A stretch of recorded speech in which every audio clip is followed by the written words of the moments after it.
Hello, everyone. My name is Linda, and I want to tell you a story that happened to my friend Julia. I named this story as On my sister's birthday, my parents told me to get out because I couldn't pay the rent. We don't need freeloaders here. I left, and a month later sold this house for $700,000, 0 cents. And when the new owners arrived, my family was shocked. Well, let's go. My name's Julia, and I guess my story starts when everything was still normal. Back then, I lived with my mom and dad in this nice house my dad owned. We weren't rich or anything, but we were happy. Dad worked as a mechanic, and Mom stayed home most of the time. I was just a regular kid who liked reading books and doing okay in school. Everything changed when I turned 13. Dad was driving home from work one evening when some drunk driver ran a red light and slammed right into his car. The doctors said he died instantly, which I guess was supposed to make us feel better somehow. It didn't. After the funeral, Mom became this totally different person. She cried all the time at first.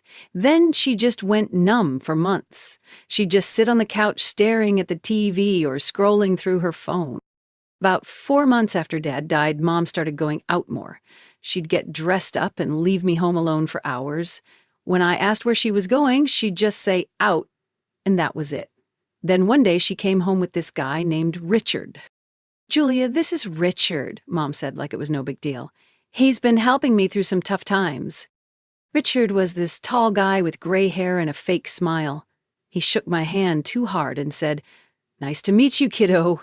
Your mom's told me so much about you." I didn't like him from the start. There was something about the way he looked around our house, like he was already planning to move in. And I was right. Within a few months, Richard was basically living with us. He'd be there when I woke up and when I came home from school. Mom started cooking his favorite meals and laughing at his stupid jokes. It was like she forgot Dad had ever existed. Then Mom dropped the bomb. "Richard and I are getting married," she announced one morning over breakfast. "And his daughters are going to come live with us, too." "What daughters?" I asked. "Amy is 11 and Sarah is 10, Richard said, buttering his toast like this was totally normal. "Great kids, you'll love being a big sister." I wanted to scream that I didn't want to be anybody's big sister, that this was supposed to be me and Mom's house, that Dad wouldn't want some stranger and his kids living here. But Mom was smiling for the first time in months, so I kept my mouth shut. The wedding was small and cheap. Just me, Richard's daughters, and a few relatives. Amy and Sarah wore matching pink dresses and kept giggling during the ceremony. I wore this black dress that Mom said was too formal, but I didn't care. I felt like I was attending another funeral. When Richard and his daughters officially moved in, everything went to hell. Richard immediately started changing things. He moved Dad's tools out of the garage to make room for his motorcycle. He threw away Dad's favorite coffee mug because it was taking up space. He even painted over the pencil marks on the kitchen doorframe where Dad used to measure my height every birthday. The boys, Amy and Sarah, took over the guest room and immediately started treating the house like it belonged to them. They'd leave their toys everywhere, use up all the hot water, and eat the last of everything without asking. When I complained to Mom, she'd just say, "They're adjusting. Be patient with them." But Mom wasn't patient with me anymore. Suddenly, everything I did was wrong. "Julia, why didn't you load the dishwasher?" she'd ask, even though Amy and Sarah had used twice as many dishes as me. "Julia, you're reading too much. You should help more around the house." Richard was even worse. He'd make these passive-aggressive comments about how I needed to step up and be more responsible. He'd complain that I used too much electricity in my room or that I was eating too much food. Once he actually told me I should be grateful they were letting me live there like it wasn't my own house. The worst part was watching Mom choose them over me every single time. If Amy or Sarah wanted something, Mom would drop everything to help them. If I needed something for school, she'd tell me to figure it out myself. She'd spend hours helping them with homework while telling me I was smart enough to handle mine alone. I started spending more time in my room, just reading and trying to stay out of everyone's way. I told myself it would only be a few more years until I could graduate high school and go to college. I just had to survive until then. High school was my escape. I threw myself into my studies and managed to maintain a 4 GPA. I joined the debate team and volunteered at the library on weekends, anything to stay away from home. My teachers liked me, and I had a few friends, but I never invited anyone over. I was too embarrassed about the chaos at home. By senior year, I knew I had to get into college somehow. We didn't have money for tuition, and I knew Richard and Mom wouldn't help me anyway, so I applied for every scholarship I could find and spent hours writing essays about overcoming adversity. I guess all that practice dealing with my family finally paid off for something. When the acceptance letter came from the local community college with a full scholarship, I was so excited I could barely breathe. Full tuition, books, everything covered. I'd finally found my way out. I ran into the kitchen where Mom was making dinner for everyone. "Mom, I got into college. Full scholarship." She looked up from stirring the pot. "That's nice, honey." Richard looked up from his newspaper. "College is expensive. Even with a scholarship, there are other costs." "But the scholarship covers everything," I explained. "Tuition, books." Mom set down her spoon and turned to face me. "Julia, we need to talk about your living situation." My stomach dropped. "What do you mean?" "You're 18 now," Richard said, folding his newspaper. "You can't expect to live here for free anymore. You need to start paying rent, $500 a month, starting next month when you begin college." I stared at them. "I don't have $500. "Then you better find a job," Richard said. "Plenty of girls your age work and go to school. You'll figure it out." And that's how my real education began. Finding 2 jobs wasn't easy, but I managed to get hired at Betty's Cafe and a small grocery store. Between both jobs, I was working about 35 hours a week while taking 4 classes. My schedule was crazy. Classes during the day, then rushing between the cafe and grocery store most evenings and weekends. The work was exhausting. At Betty's, I served coffee to broke college students who barely tipped. At the grocery store, my supervisor, Dave, was this creepy guy who made weird comments about my appearance, but I needed the money, so I ignored him. I'd get home around 10:30 most nights, smelling like coffee or cleaning supplies. But the complaints from home started immediately. Mom would yell at me for keeping lights on while doing homework. "Use a flashlight or candles," she'd say. "We can't afford to have lights on all night." This was ridiculous because Richard left the TV on until midnight and Amy and Sarah had all their electronics plugged in constantly. But somehow I was the one wasting electricity. The food complaints were even worse. Mom accused me of eating too much and driving up the grocery bill, even though I ate 1 meal a day at the cafe and usually just had coffee and toast at home. Meanwhile, Amy and Sarah went through a gallon of milk every 2 days and left half-eaten food everywhere. At home, I became invisible. They'd have family movie nights without me, order pizza without getting enough for me, plan weekend trips like I wasn't even there. Amy and Sarah would talk about their activities at dinner while I sat silent, too exhausted to participate. 2 years passed like this, 2 years of working constantly, getting 3 hours of sleep a night, being treated like garbage in my own home. I held on to the hope that graduation would set me free. Then one evening, everything changed. I came home from my shift at Betty's around 10:30, exhausted as usual, but instead of the house being quiet, I heard laughter and voices coming from the dining room. When I walked in, Mom, Richard, Amy, and Sarah were all sitting around the table with a birthday cake and presents scattered everywhere. "Oh, Julia's home," Mom said without much enthusiasm. "We're celebrating Amy's birthday." Amy, who had just turned 17, was Richard's older daughter. Let me get your present, I said, heading upstairs to my room. I'd actually bought Amy a nice bracelet a few days earlier, spending money I couldn't afford because I felt guilty about how distant our family had become. I grabbed the wrapped box and came back downstairs, sitting at the table. Here, Amy, happy birthday. Amy took the present and unwrapped it quickly. When she saw the bracelet, she laughed out loud. Oh, wow, I didn't expect anything good from you anyway, she said, tossing the box aside like it was trash. The comment stung, but I didn't react. I'd learned not to respond to their little digs anymore. I reached for the juice pitcher to pour myself a glass. Julia, we need to talk about something, Mom announced before I could even get the juice poured. I looked up at her, already dreading whatever was coming next. Starting next month, your rent is going up to $700.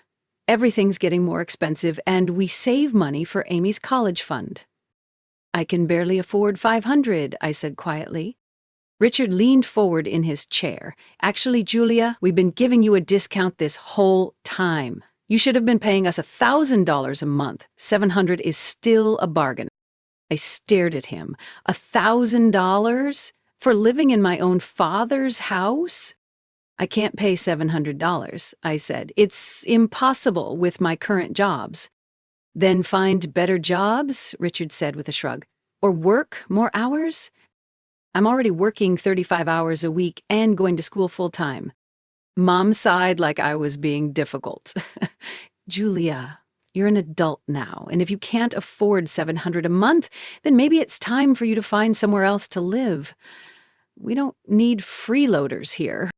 The word freeloaders hit me like a slap. I was working 2 jobs, paying rent, staying out of their way, and somehow I was the freeloader? Your expenses are higher than your income anyway, Richard continued. That's not sustainable. If you can't pay $700, you need to leave. Tonight. I sat there for a moment, looking around the table. Amy and Sarah were grinning like this was the best birthday entertainment ever. Mom was avoiding eye contact. Richard was staring at me with this cold expression, waiting for my response. I didn't say anything. I just stood up and walked to my room.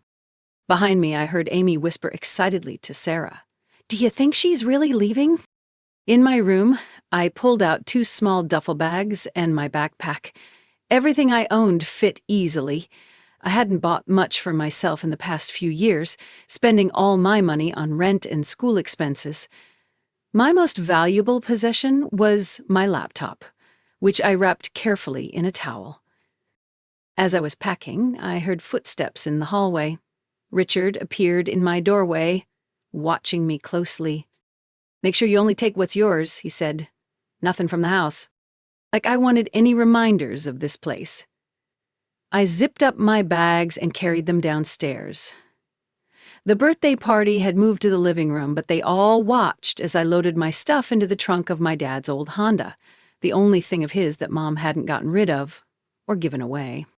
When I was done, I turned to look at the house one last time, the house my dad had bought, where I'd grown up, where I'd been happy once upon a time. They were all standing on the porch now, like they were watching a show. Amy had her phone out, recording me as I got in my car. Sarah was giggling and bouncing on her toes. Richard had his arm around Mom's shoulders. Mom was the only one not smiling, but she wasn't stopping this either. I started the engine and drove away without looking back. I drove around town for about an hour, not knowing where to go. Finally, I ended up at Betty's Cafe, where I worked. Jake was on the night shift and brought me free coffee when he saw my red eyes. "This one's on the house," he said. "You okay?" "Not really, but I will be." I sat there trying to figure out what to do next. I had about $800 saved up, not enough for rent and deposits anywhere decent. Then I remembered my great-aunt Linda, my dad's aunt. We used to visit her before Dad died, but Mom cut off contact with his family after the funeral. It was almost 1 a.m, but I called her anyway. "Hello," came a sleepy voice. "Aunt Linda, it's Julia. I'm sorry for calling so late. Mom kicked me out tonight and I have nowhere to go." "She kicked you out? How could she kick you out of your own house?" What do you mean, my own house? Julia, that house belongs to you. Your father left it to you in his will. My blood went cold. What will? The will that was read after the funeral. I was there with your mother and the lawyer. Your father left the house to you to inherit when you turned 18. I felt sick. She never told me anything about a will. That woman, Aunt Linda said, clearly angry. Your father wanted to make sure you'd always have a home. The house legally belongs to you. Come here immediately. Bob and I will wait up for you. The drive took over an hour. When I arrived, Aunt Linda and Uncle Bob were waiting with the porch light on. Uncle Bob worked as a real estate agent and immediately started taking notes as I explained everything that had happened. First thing tomorrow, we're seeing the notary who handled your father's will, he said. We need legal documents proving your ownership. The next morning, Aunt Linda and I went to the notary's office. The elderly man pulled out a thick file and handed me copies of all the documents. Here's your father's will and the deed transfer, he said. The house has been legally yours since your 18th birthday.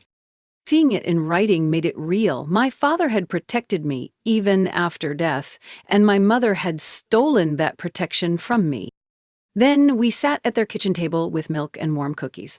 Well, since you own the house, you have the legal right to evict your mother and her new family, Uncle Bob said matter-of-factly. The idea was shocking, but also satisfying. I could actually do that? It's your house, Julia. They're essentially squatters at this point. Aunt Linda set down her coffee mug with a determined look. Your father would be furious if he knew what that woman had done to you. Absolutely furious. What do you think I should do? Uncle Bob leaned back in his chair. That depends on what you want. Do you want to live in that house with all those memories, or would you rather start fresh somewhere else? I thought about it. The house held so many memories of Dad, but it also held 5 years of pain and humiliation. I think I'd rather start fresh. Then we sell the house, Uncle Bob said. I can help you with that. And once we have the sale money, you can buy your own place and never have to deal with your mother again. But what about evicting them first? Aunt Linda smiled, and it wasn't entirely pleasant. Oh, honey, we're definitely going to evict them first. They're going to find out exactly how it feels to be kicked out of their home with nowhere to go. Uncle Bob was as good as his word. He found a buyer who was willing to pay cash for a quick sale. A month later, I was sitting at Aunt Linda's kitchen table when my phone started ringing. It was Mom, then Richard, then Mom again. I ignored every call. Then my college friends started calling. Julia, your mom has been asking everyone if they've seen you, my friend Sarah said. She seems really desperate to find you. Don't tell her where I am, I said, please. Meanwhile, Uncle Bob called with news. The sale went through. $700,000 just hit your account. $700,000, more money than I'd ever imagined having. Can you help me find a small apartment? I am already looking, he said, 2-bedroom places near your college. Oh. But Mom wasn't giving up. She started sending me dozens of text messages every day. Julia, where are you? We need to talk. Call me back immediately. This is your mother. You can't just disappear. Then the messages got more threatening. If you don't call me back, I'm contacting the police to report you missing. That's when I finally answered her call. Julia, she screamed the moment I picked up. Where are you? Why was our house sold? Why did we get an eviction notice? Her voice was hysterical, panicked in a way I'd never heard before. I know about the will, Mom, I said calmly. I know Dad left the house to me. I know you've been lying to me for 5 years. Dead silence. Julia, honey, I can explain. You charged me rent to live in my own house. You treated me like a burden when I was the legal owner the entire time. It's complicated, she said, her voice breaking. That was Richard's idea, not mine. Please, you have to cancel the sale. This is our home. It was never your home, I said. It was Dad's home. Then it became my home. You were just living there. She started crying. Julia, please, we have nowhere to go. Think about Amy and Sarah. You have 2 weeks to leave voluntarily, I said. That's more time than you gave me. I'm your mother. You stopped being my mother the day you chose Richard over me. You cut me out of your life, Mom. I'm just returning the favor. I hung up and turned off my phone. Uncle Bob found me a perfect 2-bedroom apartment near campus. It was in a nice building with a doorman and everything. I'd have my own space, my own rules, my own life. For the first time in 5 years, I felt free. After our phone conversation, Mom kept calling and texting, but I ignored everything. I was staying at Aunt Linda's house and had already put a deposit down on my new apartment. The move-in date was set for the following week, right after the 2-week eviction period ended. Then Aunt Linda got a call from her friend who lived near my old house. Linda, I thought you should know. Your nephew's old house is causing quite a scene. There are police cars there and people arguing in the front yard. Aunt Linda looked at me with raised eyebrows. Want to go see what's happening? Part of me knew I should just let it go and move on with my life, but another part of me, the part that had been humiliated and treated like garbage for 5 years, wanted to see justice served. Let's go, I said. We drove to my old neighborhood and parked across the street from the house. There were 2 police cars in the driveway and a moving truck on the street. I could see Mom and Richard standing on the front porch arguing with a man in a suit, probably the representative from the new owners. As we watched, the front door open and the new owners came out. It was a young couple with a baby. They looked frustrated and kept pointing at boxes and furniture scattered on the front lawn. The police were clearly trying to mediate the situation, but Richard was getting more aggressive. I could see him waving his arms and pointing at the house like he had some right to be there. Mom was crying and holding onto Amy and Sarah, who both looked confused and scared. Then the movers arrived. They started bringing the new owners' belongings into the house, while other workers began putting Mom's family stuff into boxes and carrying it to the curb. Despite all of Mom's crying and Richard's shouting, the process continued. I watched Amy and Sarah filming everything on their phones, just like they'd filmed me leaving that night. But now they weren't laughing. They looked embarrassed and kept trying to hide behind their father. The police eventually got everyone calmed down enough to finish the eviction process. We watched as Mom, Richard, Amy, and Sarah loaded their belongings into a rental truck. Mom kept looking around frantically, probably hoping I'd show up and change my mind, but I stayed in Aunt Linda's car across the street, hidden behind tinted windows. When they finally drove away, the new family went inside their house and closed the door. Just like that, it was over. Justice has finally prevailed, Aunt Linda said with satisfaction. A week later, I moved into my new apartment. It was beautiful. Hardwood floors, big windows, modern kitchen, and best of all, it was mine. No one could charge me rent or time my showers or complain about my electricity usage. I could eat whatever I wanted, whenever I wanted. I could take long baths and read books with all the lights on. I quit one of my jobs and kept working part-time at Betty's, just enough to cover my small monthly expenses. With the money from the house sale invested properly, I didn't need to work myself to death anymore. I could focus on my studies for the first time in years. The extended family drama continued for months. Dad's relatives all supported what I'd done, saying Mom had gotten exactly what she deserved, but Mom's family started calling and texting me, saying I was heartless and selfish. How could you leave your own mother homeless? My Aunt Karen wrote in a long text message. A good daughter would never do such a thing. We always knew you'd turn out to be no good. Messages like that used to hurt me, But now they just confirmed I'd made the right decision. These people had watched Mom treat me terribly for years and said nothing. Now they wanted to guilt me for standing up for myself. I heard through mutual friends that Mom and Richard had managed to buy a small house on the other side of town with a mortgage. Apparently, the four of them were crammed into a tiny space and constantly fighting about money. Amy and Sarah had to share a bedroom for the first time in their lives, and Richard was working extra shifts to pay for everything. 4 months after the eviction, I got an email from Mom. The subject line just said, "Please read this. Julia, I know you're angry with me, and you have every right to be. I made terrible mistakes, and I'm sorry. I should have told you about your father's will. I should have protected you instead of letting Richard treat you badly. I was wrong about everything.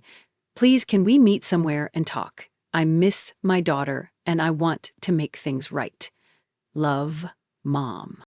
I read the email 3 times, then deleted it without responding. I knew exactly what would happen if I met with her. She'd cry and apologize and promise things would be different. Then, once she thought I'd forgiven her, she'd start asking for money or help with Amy and Sarah's college expenses. This wasn't about missing me or making things right. This was about the fact that I had money now and they didn't. 6 months passed with no contact from Mom's side of the family. I settled into my new life completely. I was excelling in my classes, had made new friends at school who didn't know anything about my family drama, and had grown incredibly close to Aunt Linda and Uncle Bob. They'd become the parents I should have had all along. On weekends, I'd drive to their house for dinner, and we talked for hours about everything and nothing. They told me stories about my dad when he was young, stories Mom had never shared. They showed me photo albums I'd never seen and helped me understand who my father really was beyond my childhood memories. I was finally happy, really, genuinely happy for the first time since Dad died. I had my own space, my own money, my own choices. I was surrounded by people who actually cared about me and wanted the best for me. Sometimes I wondered if I'd been too harsh with Mom, if I should have given her another chance. But then I'd remember those 5 years of being treated like a burden in my own home, and I knew I'd made the right choice.